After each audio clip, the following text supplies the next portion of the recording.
ហើយនេះគឺជាលទ្ធផលដែលពួកខ្ញុំបានដាក់មងបានបងប្អូនពិតជាហត់មែនទែនហើយមកសមុទ្រណាពិតជាសប្បាយមែនទែនបងប្អូនត្រីយើងដាក់បានច្រើនមែនទែនបងប្អូននេះមុនយើងបានត្រីណាយើងចង់បានត្រីដោះលឿនណាហើយយើងអត់ដាក់មងចោលយើងត្រូវលាមងរបស់យើងទៀត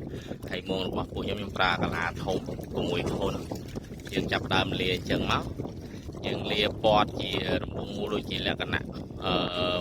មងអូសណាដូចមងអូសដែរប៉ុន្តែយើងអត់អូសទេយើងពេលយើងលារួចរាល់អញ្ចឹងទៅយើងក៏ចាប់ដើមវៃទឹកហើយបងប្អូនឃើញតាមដានវីដេអូខ្ញុំបន្តទៀតបាទយើងរៀបចំលាមងហើយលាមងឲ្យបានអស់មងរបងរបស់ខ្ញុំអត់ច្រើនបងប្អូនតែ2ដៃយើងដាក់តែ2ដៃយើងពត់ល្មមមកជុំរំងមូលដូចមូលអញ្ចឹងណាយើងពត់ឲ្យជុំអញ្ចឹងទៅពេលយើងពត់ជុំរួចរាល់អញ្ចឹងហើយយើងនឹងរៀបចំវៃទឹកឲ្យត្រីផ្អើល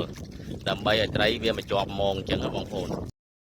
នេះបងប្អូនឥឡូវខ្ញុំបានដាក់មងរួចហត់រាល់ហើយនេះជាគ្នារបស់ខ្ញុំនៅគាត់ដាក់មងណាបងប្អូននេះ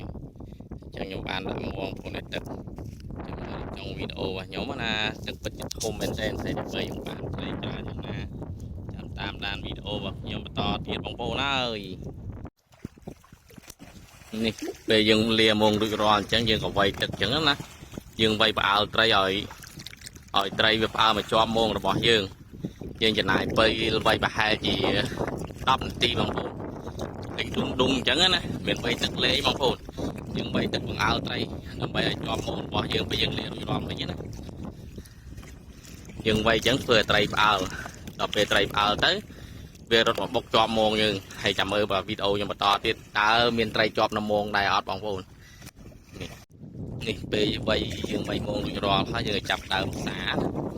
មើលលទ្ធផលអត់ទឹកជាមួយខ្ញុំទាំងអស់គ្នាពេលយើងវៃរួចរាល់ហើយអញ្ចឹងតើមានត្រីជាប់មងអត់បងប្អូនតាមដានវីដេអូខ្ញុំ